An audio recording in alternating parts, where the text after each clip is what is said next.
But I think one of the reasons why these people have this deep-seated anger and resentment is there's a bunch of people out there that have these lives that are deeply unsatisfying, because I think there are so many people that are working all day long doing something that is deeply unsatisfying and almost painful.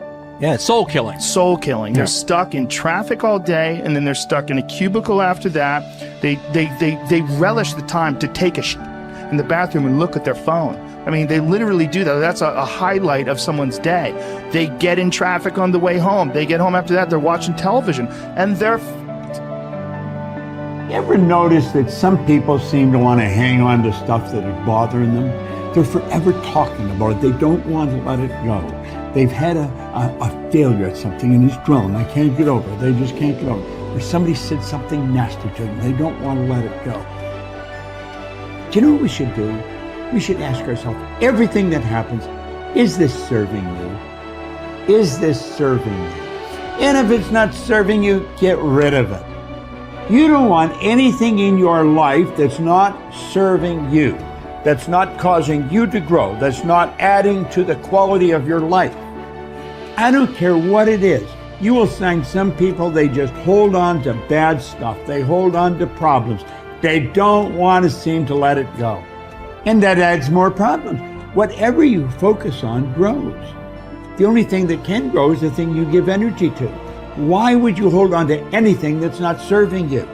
How bad does it have to get? I mean, to what denominator, to what lowest level do you have to reach before people really make up their mind to change? My message is, why wait? I mean, when you're feeling so altered emotionally, you feel so bad, that's the moment you could actually see yourself for the first time, because you're not answering your cell phone, you're not responding to all your texts, you're not watching TV, you're not going out to dinners, you're not calling people back. Something's altered in you, and you're starting to become self-aware, right?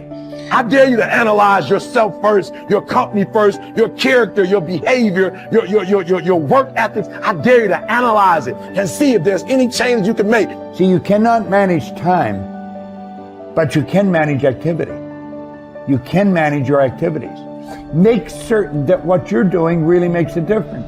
Make certain that you're spending your time on activities that are productive, that are taking you in the direction of your goal. If you think about the person that you want to become, what's that person do every day that you don't do right now?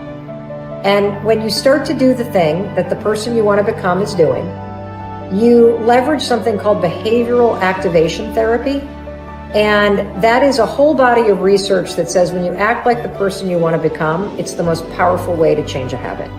It's even better therapy than talk therapy, because the action proves to your brain that you're becoming that person. You're seeing the change through the action, and so then the brain catches up and starts to relate to you like a person that's confident, or a person who adores their appearance, or a person that celebrates themselves exactly as they are.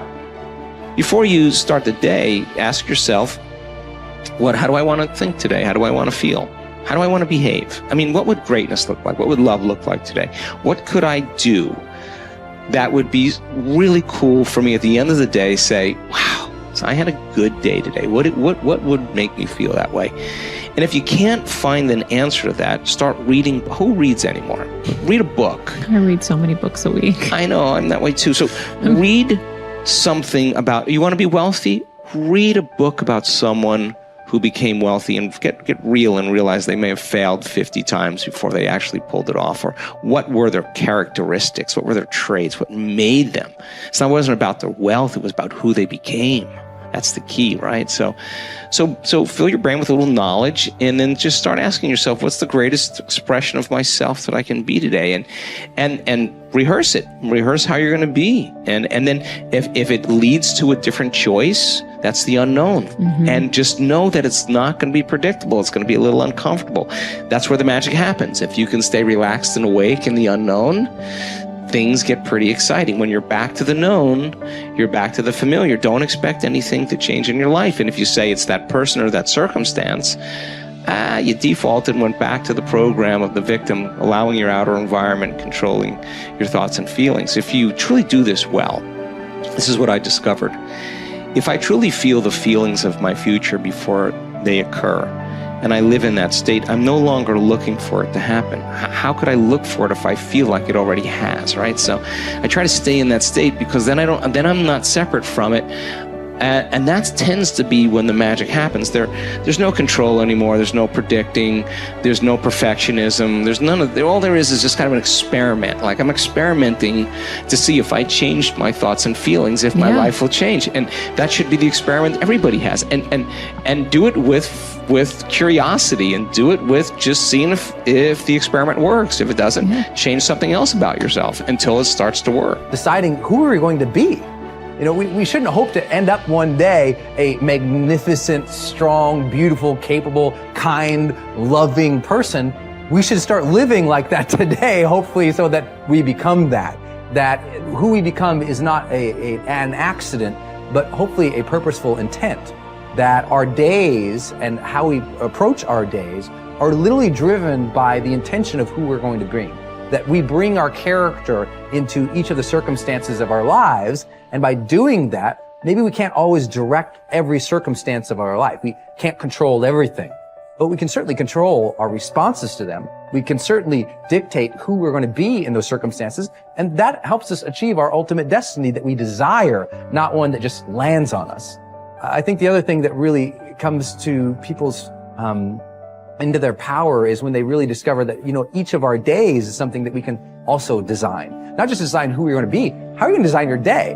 What's this day going to be about? What's going to get your attention? What's going to get your focus? And what should not be getting your focus is just your inbox, or just what I call browser blackout, clicking around on all these blue links or images, or swiping here and swiping there, and then losing 4 or 5 hours of your day. Because what ends up happening for so many people is they lose 2 or 3 hours to distraction each day, maybe 4 hours of distraction of television a day.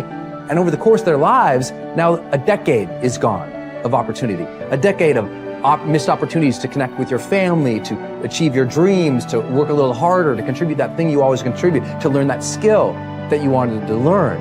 Like, we have to decide on our days. We have to design them. We have to wake up and decide what this day is going to be about, what's going to get done, what's going to deserve our focus, who will we reach out to, instead of just responding to everybody else's needs. Look back over your life and ask yourself, what activities, behaviors, or decisions have been most responsible for my success in life to date? You will probably find that less than 5% of the things that you have said or done have accounted for most of the success you have enjoyed. You may find that it was your unique ability to solve a particular kind of problem or to take advantage of a particular type of opportunity. You may find that your special talent was an interpersonal skill that enabled you to influence and persuade other people at a particular time and place. You may find, on analysis, that it was an ability to take charge and accept responsibility for accomplishing a particular goal. Whatever has been responsible for your successes in life to date may be a good indication what you should be doing in the future. Analyze your work based on the measure that I call return on energy. Leaders in every field deliberately apply their talents and energies where they can achieve their greatest return on the amount of energy, mental, emotional, and physical, that they invest in any endeavor. They refuse to take on jobs or work in areas where they cannot perform at exceptional levels. They treat themselves as valuable resources, and they spend their energies very carefully. One of the questions that you might continually ask yourself is this the best possible use of my time and energy? Is what you are doing right now the most valuable thing that you could be doing, given your particular combination of talents and abilities? Often answering this question will help you to see that there is a vast difference between what you are currently doing and what you should be doing if you want to be fulfilling more of your potential. Once you have chosen your ideal job or occupation for this stage of your career, your biggest responsibility is to make the decision to become very good and then to become excellent at what you do. In a lengthy study on successful Americans, the Gallup organization discovered that expertise, or being recognized by your peers as one of the very best in your field, was one of the essential ingredients for success in American life. We said before that self-confidence comes from positive knowing rather than positive thinking. It is only when you know that you are outstanding in your chosen field that you really feel terrific about yourself, and that you enjoy high levels of self-confidence. Men and women who are good at what they do and who know that they are good at what they do are very different from those who are only average. They walk and talk and dress and behave differently. They have an attitude of assurance and certainty about themselves that causes them to stand out in any group. They have a deep down sense of self-worth and self-confidence that is evident to everyone around them. The quality of a person's life is in direct proportion to their commitment to excellence, no matter what their chosen field.